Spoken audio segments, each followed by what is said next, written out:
Good evening, Luxembourg. Okay, right, we'll do that again, shall we? Good evening, Luxembourg. Right, we are awake. That's it, just checking. Firstly, I want to say thank you very much to our panellists this evening. Without this motley crew, this evening wouldn't be happening. You wouldn't be hearing all about their careers and how you can copy them, basically. That's what this evening's about. So, my name is Mike Richards. I'm a global Treasury recruiter. I know many friendly faces. No unfriendly faces, quite nice. We've even got Francois here. Thank you very much, Francois, for hosting us. Mini round of applause for Francois, please. Thank you very much. That's it. That's enough. Don't go OTT. So I'm going to actually allow the panel members to introduce themselves, rather than me talk through or paraphrase their backgrounds. But I just wanted to explain to you why we're actually doing this event. Basically, I've been talking to Treasury professionals for the past 20 plus years. And I love talking to them all about their different careers, about how you all do the same job. You're all de-risking your company's money and looking after your company's money. But, as we were talking to the panellists before, everyone in here has the similar title, Treasurer. And you do it all in exactly the same way, with exactly the same tools, in exactly the same fashion. No, you don't. Everyone does it differently. And it's fascinating to me, and we were just talking about some of the differences there as well. And what I wanted to do was bring it to life. So actually, I started to do a podcast, weekly podcast, called the Treasury Career Corner, where I interview treasurers from across the globe about their treasury careers, how they got started, how they see both themselves and the treasury profession going and developing, and the future for treasury, if you like.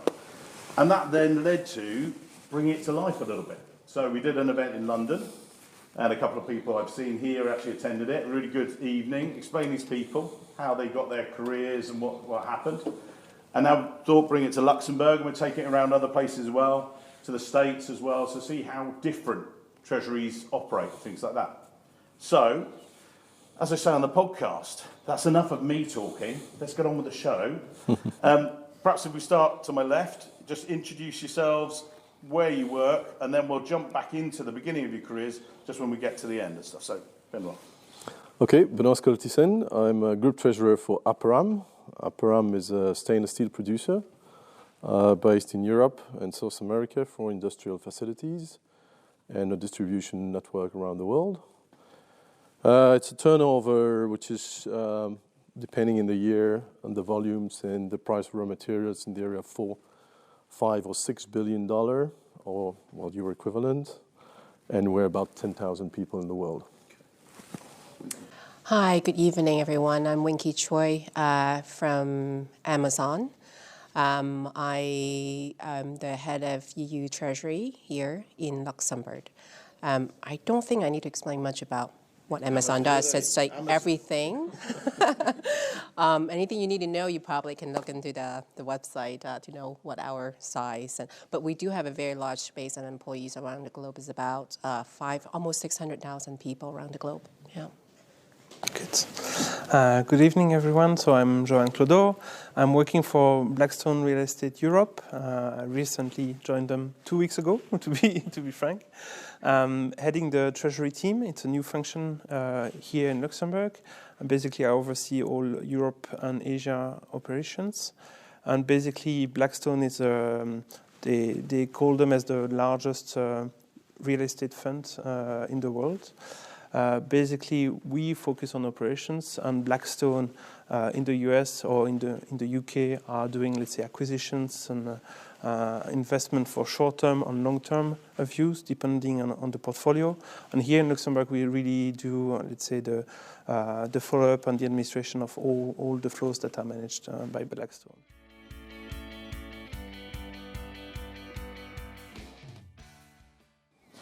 So what we're now going to do is just go through some of the early careers and how these guys got into Treasury and how they've grown and developed and things like that. So Benoit, you originally started with Umicore, is that right? Yep, correct. And how did you get into finance? You graduated Umicore and then discovered Treasury, or how did it work? Yeah, well, graduated and started actually a few months as a professor assistant at university, and then went to Umicore, where actually I did my thesis. Ah, right. And I was happy to join them because it was part of what they call a management trainee program, which was a series of short-term assignments. And I was more focused on commodity trading at the time. And I did one of these short-term assignments in Treasury, which I found very interesting. So the combination of Treasury and commodity trading was excellent. And then this is, well, the first step, let's say, in Treasury at that time. And it was an accidental step, or you planned it, or you just... No. I was part of the finance department of the group, and it was a natural move to go in Treasury, focusing more on foreign exchange risk management specifically. So you got your first start. Winky, you had a very planned start into Treasury, you said before. It was the thing you said right from, the day go, or how did it happen? Totally accidental. So I was actually started with the systems group, supporting our treasury and accounting finance, basically. That was never thought of much of treasury, other than the fact that because I was able to talk in the language of both business and systems, so I helped them to rebuild at the time back in the US, I was working for PayPal. No, actually, even before that, I was working for back then called Federated Department Store, which is now we call Macy's. It's kind of pretty large department stores in the U.S. So I working for the financial services. I had run the systems group in the databases development, run the actually develop imaging systems for the benefits group at the time, and set up a new call center of 200 people in Bangalore, India, remotely from Ohio. And so that was where I started. And then when I moved over to PayPal, I was put into to support, because of I have a dual degree in finance and systems, so I was able to kind of help to support the treasury as well as finance. They run into an issue with the money market fund systems, and that's where I kind of joined in and helped them to build it out. But as we learned it, they don't quite understand how to talk to the engineers, and I was able to translate the two things and kind of able to bridge the gap. And at the time, the treasurer basically said that we probably want to pull her in because she understands the background as well as the front end and able to kind of articulate back to the business folks. So that's how I started back in the U.S. Johan. So basically, I come from a financial background, but I fell into treasury a bit by accident. Basically, I wanted to, when you exit university, you don't know really what is the business world, and I wanted to work for corporates. I'm from the region, but I didn't want to work for banks. I wanted to work for corporates and to really be faced against really like real life or real activity, where I thought banks will not bring me that. So I started my career in consulting business for E&Y, and basically I stayed there 1 year. After 1 year, I quickly discovered it wasn't for me. Basically, I was not steering my career the way I wanted, and basically I left, and I had the chance to work for RTL with François, where basically I was very curious about treasury, but I didn't know anything about treasury, about what was the content, and basically I started really as a junior and then grew in the department by doing projects and learning what is a treasury department.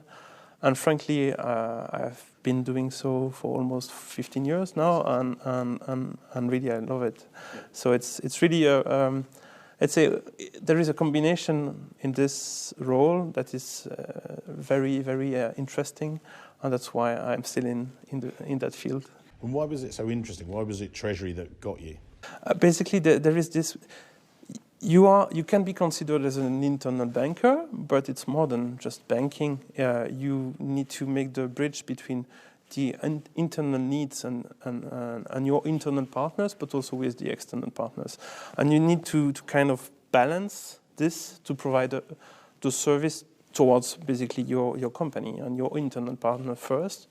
And basically there is this mix of business understanding, IT, let's say negotiation, because you have also a lot of negotiation with the banks, and it's quite mixed. So it's what I enjoy basically.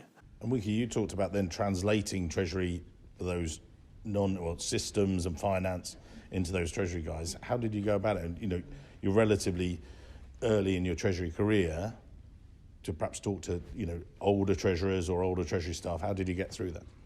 Well, it's common sense. You understand what's important to them. So from treasury perspective, they look at a lot of the time it's risk and economics. And then from a technology side, it's also looking at risk. So as long as you understand what's important to them, you kind of articulate how to get to what you need. And then at the end of the day, if a decision needs to be made, if you lay it all out completely black and white, I think it makes it very simple for everyone to understand how do you come about a decision. So whether it's technology or it's finance. Because ultimately, if you look at the numbers, they could be saying opposite things, but if you're saying, hey, this is the opportunity cost here is X and this is Y, then if they can't compromise, someone about them will be able to make a decision. And that oftentimes I find it pretty easy to communicate as long as you understand that you find a common ground with them when you speak the same language. And that's where I kind of started with how to approach that, take that approach, starting from a risk perspective, and quantify it.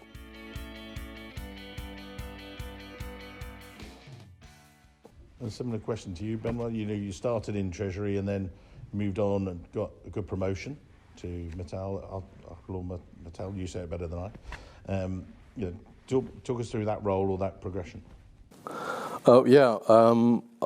The last assignment at Umicore was more, as I said, on commodity trading, and I had an opportunity to join Arcelor, which was the first merger actually. Right. And there I focused much more on financing, which was something pretty new for me, and was a huge restructuring to be done, as you can imagine, when three large groups are merging together. And it's been a very, very interesting time, a mix of culture, Spanish, French, Belgium, German, merging all together. You can imagine then in terms of culture, it's pretty different. We've been very successful at that time, and after that assignment, I had an opportunity to build up something new for Arcelor, which was not existing in relation to commodity trading. And then I moved to Paris to develop their commodity trading desk, which was something which was inexistent. And basically, it was a fantastic experience. And we've been growing and growing, and then the second merger happened was Mittal. To create ArcelorMittal, and a new culture came in, and a complete change of mindset, much more financially driven than engineer driven as it used to be in the former steel companies in Europe. So all in all, it was a fantastic experience. And maybe to complete what John was saying, I think we are at least internal banker, but more than this, and on top of what he said, we are a very strong advisor, business enabler. We advise the business on what are the best solutions with a different mindset as a banker, obviously, which is more technical and more efficiency driven than, let's say, making money, basically. And in that sense, the job of treasurer is something that you invent yourself to every day, basically. There is no one single day which is the same. You always try to, to improve, to develop new things, and this is really enjoyable, and I love it as well. You did 7 years then. And in that role, and then you were just talking, and we were just mentioning about banking. You were then tempted to the dark side. You went to join Dexia. How come you made a move to banking? Yeah, well, there was a mix of say personal reasons, and professional reasons. We'll stick to the professional ones. Yeah. Well, it was at a time when. Many banks wished to be in the commodity trading business because it was driving a lot of value and generating a lot of opportunities of new business on the corporate side, but also on the private side, all kind of structured product. And Dexia at that time was still considered as one of the safest banks in the world. It happened not to be the case, but it was one of these banks which was still growing and growing. And then I proposed them a project. And we started the project. Unfortunately, the timing was not super good. It was in 2008, and as you can imagine, it's been very tough. Yeah. So somewhere I had a chance to live the bankruptcy of the bank, which is something which is unique in a professional life. and which is plenty of, of knowledge to keep in mind all the time, that this trust that was existing between the banks does not exist anymore, and that your credit can deteriorate extremely quickly. As a treasurer, this is something which is very, very important to always keep in mind. Yeah. I was going to ask, and you made the moves and then you switched back, as we'll come on to, into corporate, but what was the difference in culture like? I mean, you've touched on it there, but... Yeah, well, the thing, in a bank, you are very, very specialized. You focus on one line of product, and you focus on this and this and this. And basically, intellectually, it's much less interesting, to be honest, than working for a corporation. So I had an opportunity. ArcelorMittal had decided to spin off its stainless steel division. And this is probably also a once-a-life experience, was to create a corporate treasury department from scratch, exiting from a very large organization, ArcelorMittal, and to create everything, to provide the same kind of services to our internal clients, but with different means, obviously. And I must say, it's been a fantastic experience. I will not come back on the entire history of Aperam, but, well, it used to be a low credit company. Now we're an investment grade company. It's been a journey which was fantastic. And from a treasury perspective, from a high leverage company to a very low leverage company, touching plenty of financing products and plenty also of hedging structures. And so it's been a fantastic experience. We talked there, you've obviously worked for a lot of European groups or based in Europe and things, but with your career, Winky, you've worked with PayPal, Amazon, as we talked about, but how have you found the sort of progression? You started in the US, and then you made the transition with PayPal to Europe. Talk us through that move, if you like, or that part. That was also accidental. That was, at PayPal, I was doing a lot of projects when I got into the Treasury, which includes also the big FX engine. At the time, they were looking for folks they're also building out a bank in Europe, in Luxembourg specifically. And so they need to build out the team. I was employee number 9 in Luxembourg, and kind of bring the knowledge and culture out here in the new corporate office. And at that time, we're a bank, but it's a bank within the corporate, which it means we are essentially setting up a lot of new financial products for our customers. So it's not like a bank, but we still have the banking regulatory requirements reporting that we have to support, which helps me to understand from a bank perspective what the constraints are. But never left the corporate challenge and the workload that comes with it. So that's really how kind of that transition comes along. And that was supposed to be a 2-year assignment as an expat. But 11 and a half, almost 12 years later, I'm still here. Not as an expat, but as a local. And how does it contrast between the US culture of Treasury culture, and the US approach to Treasury, rather, to European and the approach over here? I think the biggest difference for us is that corporate America still sees that the center of the universe is still in the US, which means that you will have, depending on what time zone your corporate is, you're going to work late hours. Decisions oftentimes still differ back to the US. So you will have to work extra hard from over-communication, making sure they understand what's happening.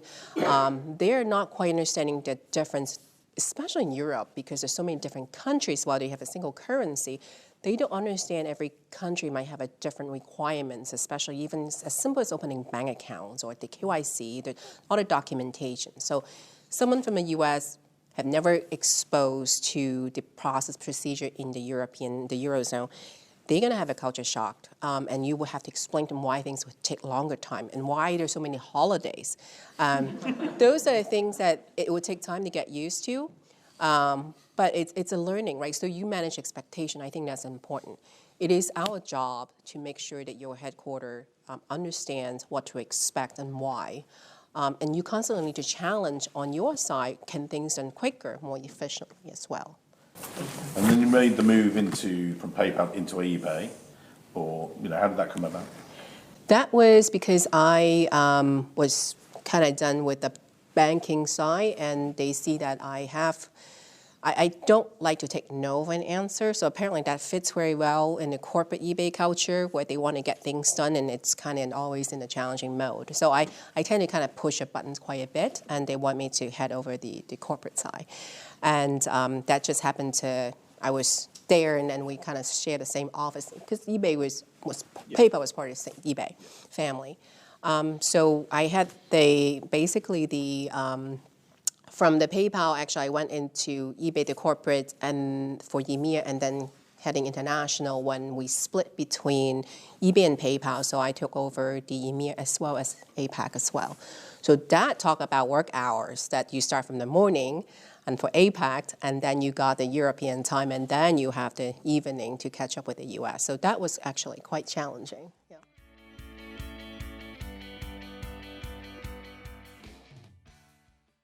And Johan, you made the move, RTL, entertainment industry and TV and all that stuff, and you made the natural move into building services. Yeah. So how did that come about? Or was it just, hang on, it's just Treasury, it doesn't matter what industry? I mean, how do you feel about that? And I'll ask the other panelists as well. Yeah, well, indeed, it is rather Treasury. Basically, the industry is key because you need to understand it, being a treasurer.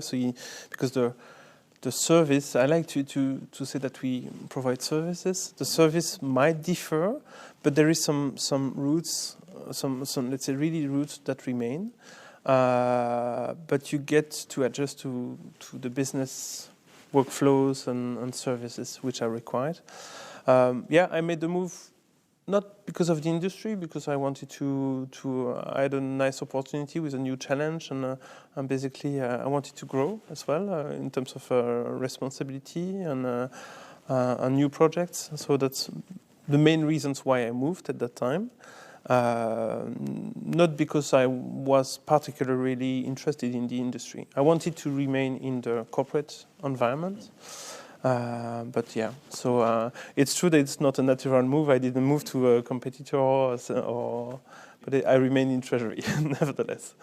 And with some of our US clients, when we're dealing with them particularly, they say we want someone who has building experience and making that move, or FMCG and things like that. When I deal with a lot of European clients, it's less so. They go, actually, I want a really good treasury person that's had cash management or exposures or FX.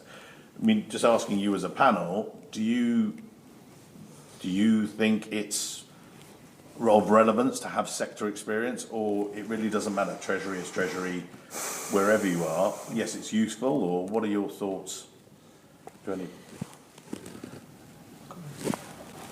Well, it depends what's behind Treasury. Basically, if we talk about financing, probably the way financing is being organized is quite similar, let's say, across large multinationals.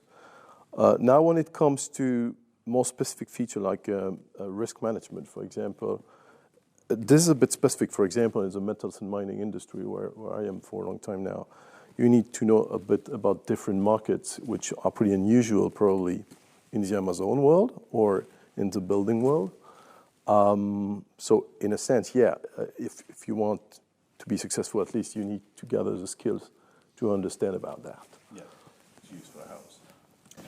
Well, just to comment on it, basically, let's say, if it's just to do copy-paste, I wouldn't have really been eager to change, because of course you have some fundamentals of your work, but let's say there need to be also the challenge to learn of a new business activity, but also maybe of other treasury requirements.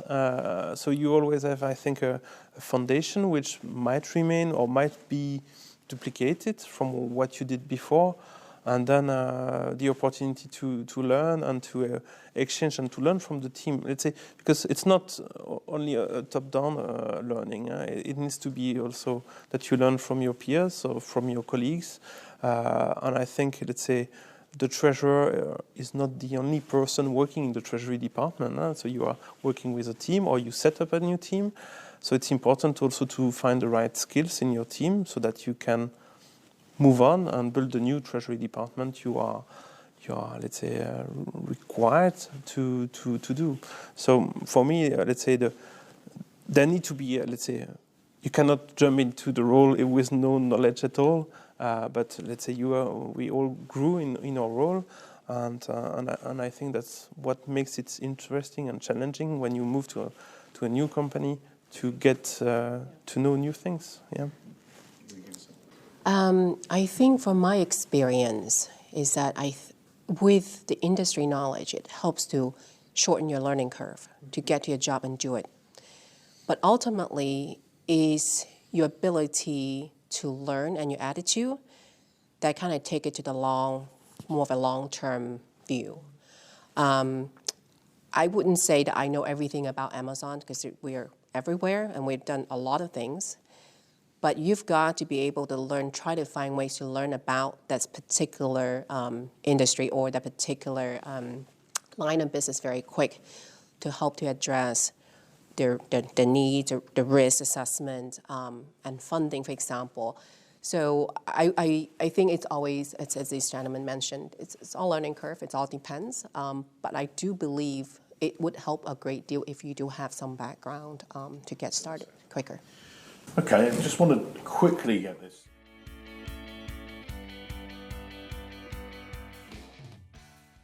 So talking about how the size of your teams and everything else, and one thing I get a lot of feedback on is balancing the day-to-day pressure that is on you guys as treasurers and the demands that your CFO is sometimes making or knocking at your door and saying, look, we want this. Mm-hmm. Plus also, your treasury analyst is knocking at your door and people management and things like that. Perhaps the size of your teams and what's your attitude to sort of the advice perhaps people are looking here and saying, well, I'm actually a new manager or I'm managing a team coming up and things. What sort of are your go-to ideas? Do you have goal setting or what are the things that you guys are thinking about? Let's take that first. What's the size of your team then? We're probably a specific animal in Luxembourg in the sense that we're really the corporate treasury department of the group based in Luxembourg where we manage more or less everything, except for South America and specifically Brazil where we have a team because of exchange controls we cannot manage offshore. But for the rest, we manage pretty much the rest of the group from Luxembourg. So we're 7 at the moment. We used to be more. I do not desperate to come back to his initial number, but at the moment this is a sign of the team. And well, we are a very operational team. We have a small trading room, and people are really interacting with commercial people with the group on a permanent basis. And this is a team of 3, and then we have a team of 3. Which focus on what we call treasury operations, which is everything but trading, let's say. And myself focus more on the financing side of the group. Yeah, so that's the way we're structured for the moment. Okay. And managing those team or coaching those team members, how do you fit it in? What's your attitude towards people management, as it were? Well, you should ask the audience. No, I mean, I trust people I work with. I have 2 senior persons in the team, very good people with a good experience, part of the team for a long time, which is somewhere also a good feeling of their trust towards me. So they are very independent. We catch up, obviously, on every key points we need to decide together, but they are very independent in their work. Kind of the opposite. We are not the corporate, right? So we are think of it as a regional treasury center. The team has 5. Probably will continue to expand. But as a treasury, we have from global cash management, we have about 40 some odd people. Then we got the risk team and we got the capital market team. So it's quite large organization, obviously, because of the size of our company. How we manage I trust my people, and I think that's very important. And you do let them fail. You try to guide them as much as possible, but you let them fail knowing that they have done their best and you will back them up. I think that's important. We can't do everything perfectly. A lot of times we make decisions based on what we know at the time, and obviously things could change. But we learn as we go. I think that's the attitude we need to take, and making sure that don't make the same mistake twice. Yeah, don't do it again. So basically, it's a pretty new team for me, but we are 12 people, and basically it's split it into two teams, one more focused on projects and basically the reorganization of the department. We are 3 there, and then let's say nine other people more focused on treasury administration. I'd say there is really a lot of focus on cash management and making things work. More than 40 banks, 80,000 bank accounts spread everywhere, so quite heavy workload there. A lot of manual process so far, but basically the idea is to really kind of revamp the organization and the structure to make it more strategic, more with, let's say, not from a pure admin and let's say, resultants from the business, but really taking a more proactive view in terms of bank relationship, bank management, really the management of the treasury, supervising, let's say, in terms of risk management also. And let's say there are a lot of intercompany loans and transactions which are going back and forth. And treasury was, to some extent, not that much involved so far. So basically, I'm really challenging the structure right now. If I can say from my previous job, because that's what is the fresher, basically I worked in a smaller team of 5 where I was heading basically treasury operations. For me, that was really key to kind of, at some point, if I was working on projects which I had already done, to kind of more coach my colleagues so that they get the chance to learn as well. I think this is really important, not to be everywhere, and you are present, but you try to coach, so you try to let them do, so that basically they learn also on the spot, and you are very frequently more than happily surprised, but you let them fail as well. I agree, but let's say it went quite well, and I don't think that Treasury should have, let's say, always like lots of people in the department. I really see that more as a supervision role and guidance, and then that's for my new role, and we'll see if there will be more people, but it's not the main objective, I think. But the supervision and the guidance, providing, let's say, treasury knowledge in an organization sometimes that has not had a treasurer on board before, basically challenging the way they do things can be good. And that's what I'm trying to do.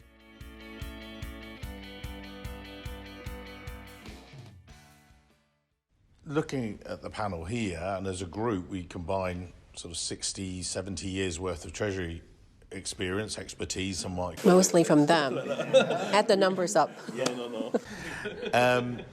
They're not that old. It's all right. Careful. They're getting there.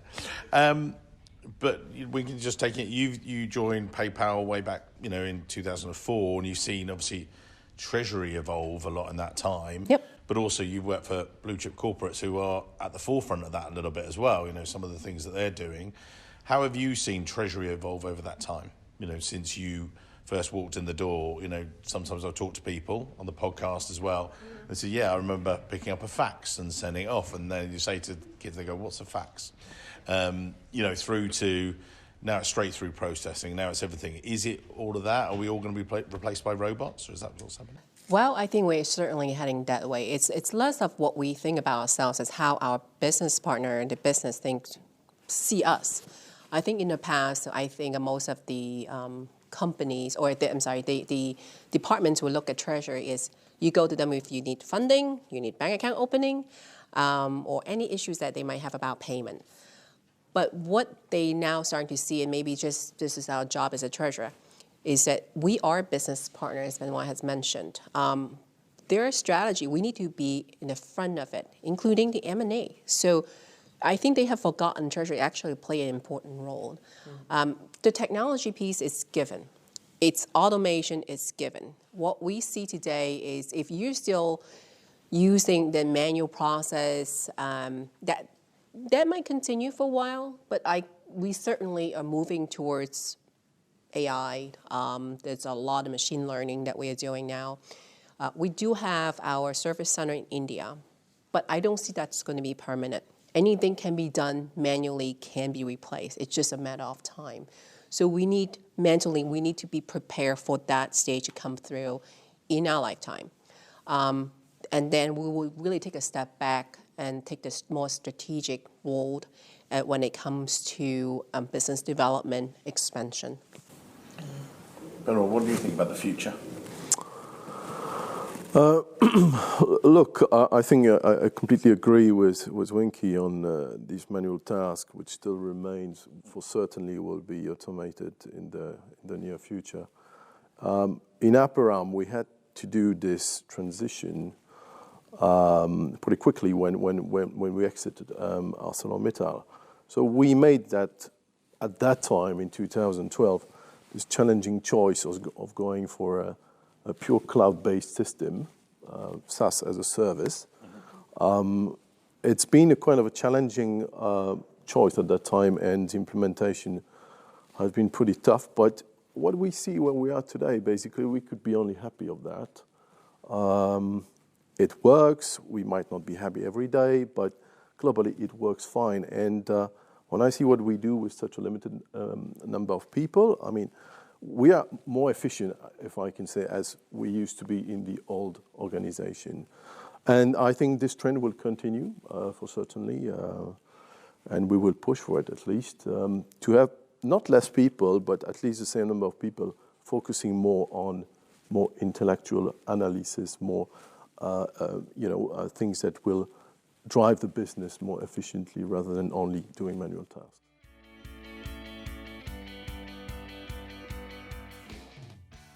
Talk about the people aspect of it. Obviously, I run the Treasury Recruitment company, and that's why, I see front end when I'm talking to clients, such as yourselves, wanting to recruit candidates maybe that come from this room, people coming up through their Treasury careers. Looking at your recruitment ethoses, each of you, and things like that, you've talked there about intellectual ability being the key facet for the future, maybe. Over to yourself, Johan, you've just joined a new team, recently recruited into a new role. So you've had that first end, hitting you. Yeah. What's your ethos? Let's say, I think you have to try to be always positive, because you can face some challenge in the Treasury, that's for sure. But I think people need to be curious. They need to be willing to face new challenge. But in a team, you need different skills, because I need some colleagues also who are happy to do the day-to-day. They don't all want to become project leader or be the next treasurer. But let's say it's to find the right balance in your teams so that you can compose. But I definitely think they need to be taking ownership of what they do, independent of the level or the type of job they are doing on day-to-day. Then basically, depending on where you are sitting, I think you should be curious on really taking ownership of what you are doing. Yeah. Winky, when you're recruiting, maybe it's different as well when you are recruiting, because obviously it can be more challenging for people in different industries and things like that. I know that in the past I've recruited for or spoken to the Amazon treasurer and things, and I said, I'm a recruiter, and he said, we don't need you. So yeah, cheers for that. Yeah, that's really nice. Still bought him a beer though, because he simply said, a lot of the time they put up, here's the job vacancy. Oh yeah, here's 500 applications. Do you get the similar thing over here, or what's your ethos around recruitment as well? I don't get the 500 because I asked the HR to scan through those for us. We don't have the bandwidth. But yes, and don't take it personally, we don't need a recruiter, because we do get a lot of candidates who would like to join Amazon. They have no idea what they are getting into, because we are very demanding. And one of the things that we do look at is we first actually want to make sure that you're coming from you have been stretched before, meaning you have done with a large volume projects and then leaderships. Taking a role, leading ownership, owning the projects, right? So one of the things that we do, many things that we look at, one of the things we do look at is whether or not they demonstrate the leadership principles within Amazon. So ownership is one of them, able to take risk. And so it's less of an issue for us. But from what I do look at is, yes, there's certain, depending on the job itself, I do look for people with not just analytical skills, but communications, strategic role that they have done before. Because as I mentioned earlier, if you can do the checklist, cash management, et cetera, that's great, that's given. But what is above and beyond? What is your capacity to do something we haven't done before, get into something new, take risk? How do you deal with conflicts? Because you're going to be working with tax and legal, and those are favorite words that we have, that oftentimes we contradict with each other. How do you deal with those conflicts, right? So those are the things that we look at in the skill sets. It's kind of like the soft skills that we're looking for rather than technical skills, because those are actually already given. We do expect that, and that's what's above and beyond. And how do you measure or assess those?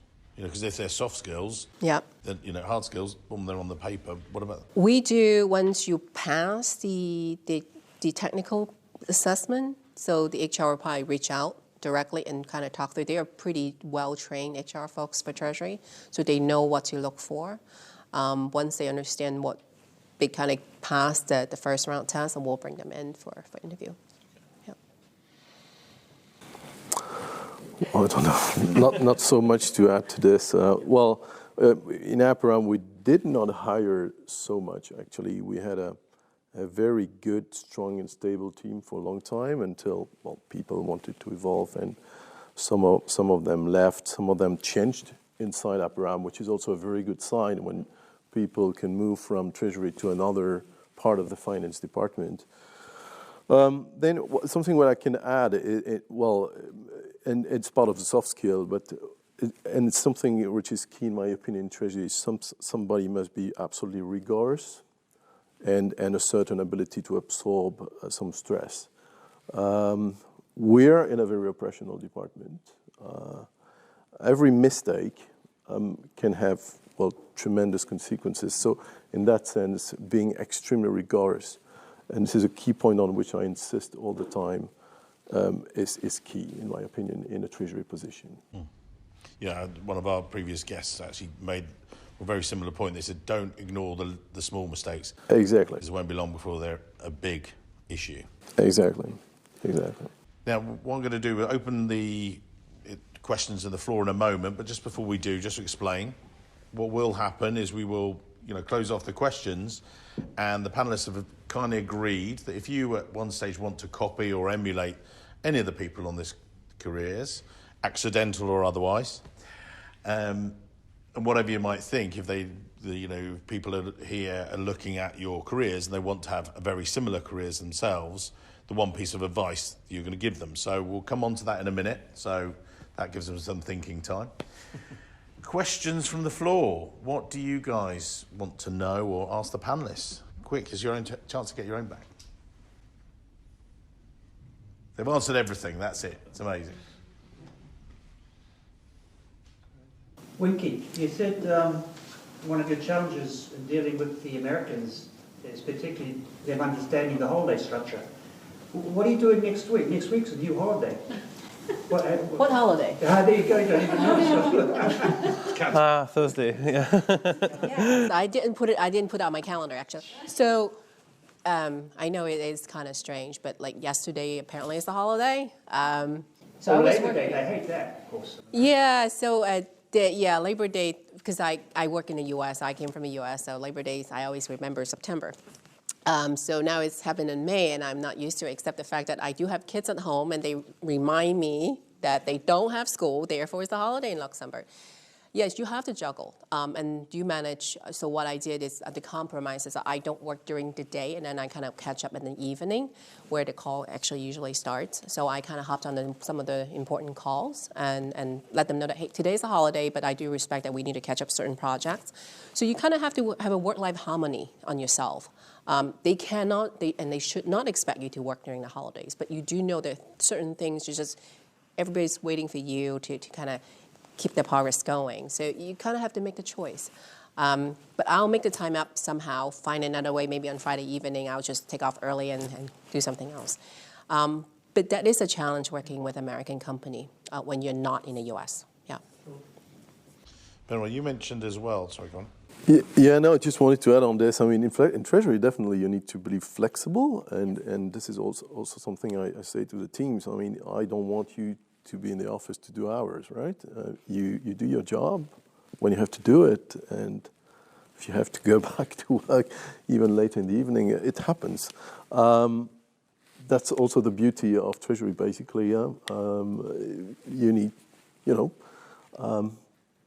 to have the capacity, I mean, to go back into your job at any time. And, days off, official days off, we always organize a permanence so that services are continued to be rendered to countries which would not be on holiday at the same time. Yeah, currency holidays. Well, you are not the only one in the boat. So that's important that there is also kind of organization in the team to oversee the different projects when you are off. I've learned through my career to delegate more and more and to be able, when I am off, to take my time off. Indeed, I was checking sometime a few mails, stepping into some calls, but that should be limited because you need to also grant some ownership and responsibility to the team, because otherwise, if you always concentrate on yourself, then they might be, frustrated as well. So for me, it's trying to find the right balance as well, to kind of delegate and step in when it's required, but it's not always required. Definitely, in my view. Other questions? Everyone's very happy.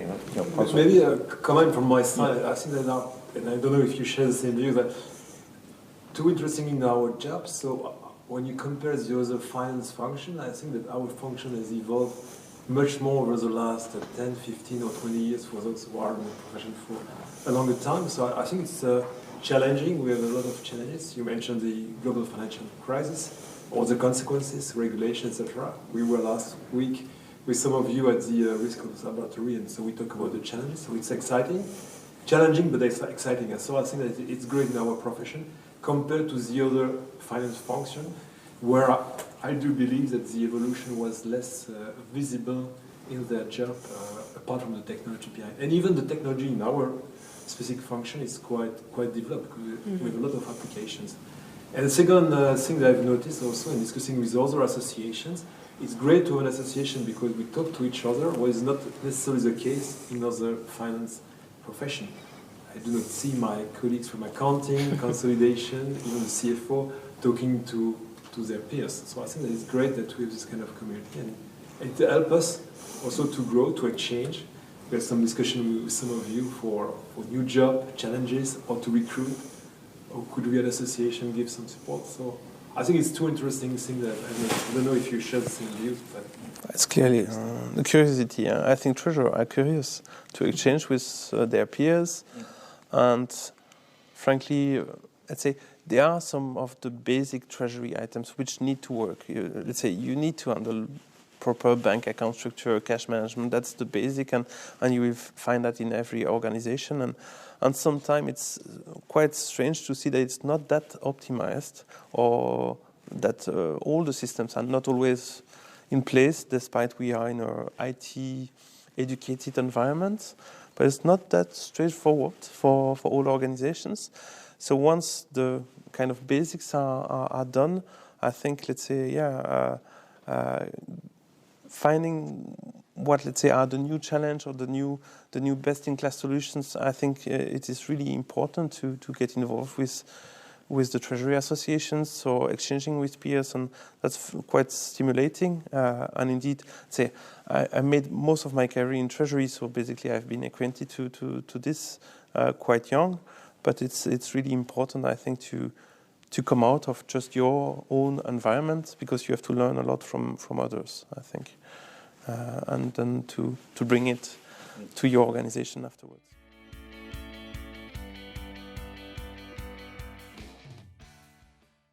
One of the things I talk about on the podcast, and I ask treasurers, is about the future of Treasury, and we touched on their automation. We talk about all the other things. Now, people in the audience are thinking, well, that's all very well. That's what's coming at treasurers. CFOs sometimes are saying, look, you're my treasurer. Can you assess this for me? I've got all this other stuff. You do that, and they push you out in the forefront, right in the forefront a lot of the time, even if you don't want to be out there. But there's a lot of people then asking me, and perhaps wanting to ask you guys, what should they be doing for themselves, for their resumes, for their CVs? I was asked a question just a couple of days ago from someone saying, look, I'm thinking about studying about cyber warfare, cyber security. Everyone's going on about it, and in all the conferences. With you as treasurers sitting there, what advice would you give again to the people in the audience that are going, right, should I go off and study a qualification? Should I go and get more interpersonal skills, do some training on my softer skills as a manager? Or what are the things that, when you're looking to bring people in or looking at your team, thinking, I need more of this, or this is what we need more of as a team? Any of you? That's good. I've got them all thinking, and they're all like, you didn't put this on the cards. I know. What's the odd question? I would say it's getting out of your comfort zone. You can't really plan. Yes, there's a lot of technology going out there. Be aware of what's going on around, especially with the customers. What I've learned is that I think your customer will trust you more, internal customer, if you know more than they do about their business, about their risks, about their challenges. So one of the closest business partner we have is payment folks. While instant payment, for example, it's not really big for Treasury per se, because we pay the vendors, et cetera. And yeah, with wires, ACH, right, or SEPA. But the AP side of things is, especially with different regions, for example, in India, they do payment on delivery. Someone deliver an Amazon package, I want to pay the courier right there, right then. By phone, they don't have a bank account.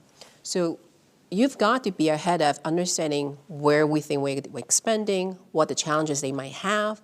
You got to go ahead of that curve. And on top of that, you got to work with the banks. Sometimes the banks are not aware maybe because we're Amazon. So they're more willing to work with us in product development. We oftentimes tell the bank what we need to have from a bank structure, virtual accounts, virtual on virtual, meaning I can have a single account and that can be virtual to different jurisdictions, right? So they have challenges on their side, but I want to tell them now, this is what we see we would need. You go find a way to meet those qualifications, the requirements. We start brainstorming. So I think what we would be looking for and get ourselves ready is don't be afraid to think outside the box and really talk to people, even not just within Treasury, but your customers and their vendors, completely outside, and how the other industry may be handling certain things that are different from your own industry, because they might have something similar or they may be doing something totally creative that you're not aware of. Benoit? Yeah, well, I would certainly not advise anyone to try to copy a career, whatever. I would certainly recommend young people to try to gather as much experience as possible, a broad experience, a diverse experience in different areas before making a choice to specialize in something, or even to apply to a more global role. Yeah, and I think one of the, let's say, weak point between brackets, which is often highlighted is skills, soft skills, basically. This is clearly where I would recommend really young people to try to get very well trained and to be very confident in their soft skills, because finally, ultimately, it's all about human relationship, and this is super important for the success of a team. Yeah, let's say it's something I raised myself. Would it make sense to make or to study a treasury qualification on top of my studies? And basically, I never did it. I think it can add value when you are young. If you are very interested by this field of business, let's say of finance activity, it can be interesting, and it gives you a better chance to enter the treasury world. But let's say I learned along the way, and I think that's also very interesting and a good chance to get to learn on the spot. But again, you need to show that you're curious, and you need to have the chance to work on into corporates which are in a, let's say, changing mode. Basically, so it's one of the reasons why I changed also my initial, let's say, career plan. It was not meeting my expectations. So I think you need to know yourself as well, and what you wish to achieve. Let's say, don't target to be the CEO or the group treasurer on your first day after university. But let's say to know what is important for you in life and at work. What are your expectations? More in terms of, let's say, responsibility or areas that you want to explore, rather than being focused on, okay, I want to study this. So for me, treasury qualifications are nice, but they are not must-have, to be frank. So Benoit said, the takeaway there is obviously get a breadth of experience before choosing to specialise. Be curious. I think we'll take that one. And get out of your comfort zone. Get out of your comfort zone, yeah. You could say so. Thank you very much. I know that I can hear the chinking of glasses out there. Hopefully someone's not drinking our wine, but they might be. We'll get out there in a moment. I just want to thank all of the panel for today. Now, we will be reposting this. If there's bits you want to hear about on the Treasury Career Corner, that's our website and everything else. Go there, you'll find a number of other interviews with other treasurers as well, and some of these ladies and gentlemen may actually be in there in the future as well. Thank you very much, panel. Put your hands together, please. Thank you. Thank you very much.